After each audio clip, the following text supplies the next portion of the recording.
Banking খাত এখন অনেকটা স্থিতিশীল বলে জানিয়েছেন অর্থ উপদেষ্টা ডক্টর সালেহুদ্দিন আহমেদ। রাজধানীর সিরডাপে শিক্ষা বিচিত্রা আয়োজিত ব্যাংকিং এলমানকের সপ্তম সংস্করণের মোড়ক উন্মোচন অনুষ্ঠানে এ কথা বলেন তিনি। অর্থ উপদেষ্টা জানান, ব্যাংক সুদের হার এখনই কমিয়ে দেয়া সহজ নয়। ব্যবসায়ী ও কমিউনিটির সহায়তা ছাড়া মূল্যস্ফীতি নিয়ন্ত্রণ সরকারের একার পক্ষে সম্ভব নয়।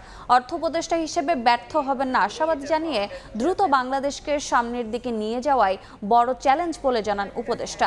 অনুষ্ঠানে তত্ত্বাবধায়ক সরকারের সাবেক উপদেষ্টা হোসেন জিল্লুর রহমান বলেন, আগামীতে পলিটিক্যাল ডাইমেনশন দরকার।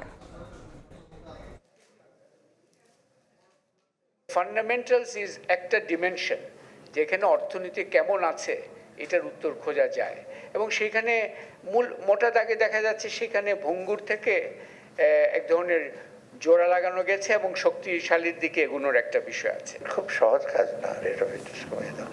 এইখানে আপনার ব্যাংকের রেটের সাথে ট্রেজারি বিলের রেট আছে, ইয়েল্ড রেট আছে, এগুলো চট করে একদিকে কমিয়ে দিকে আরেক দিকে, এটা বেলুনের মতো আপনি চাপ দিলে আরেকদিকে ফুলে যাবে। মোটামুটি এখনো ব্যর্থ হব না, কিছুটা হয়তো আপনারা দেখতে পাবেন যে কিছু কিছু কাজ হয়েছে এবং সবগুলো ফলো করে বলা হয় না, পাবলিসিটি দেওয়া হয় না। অতএব আমি মনে করি সবাই মিলে কাজ করি।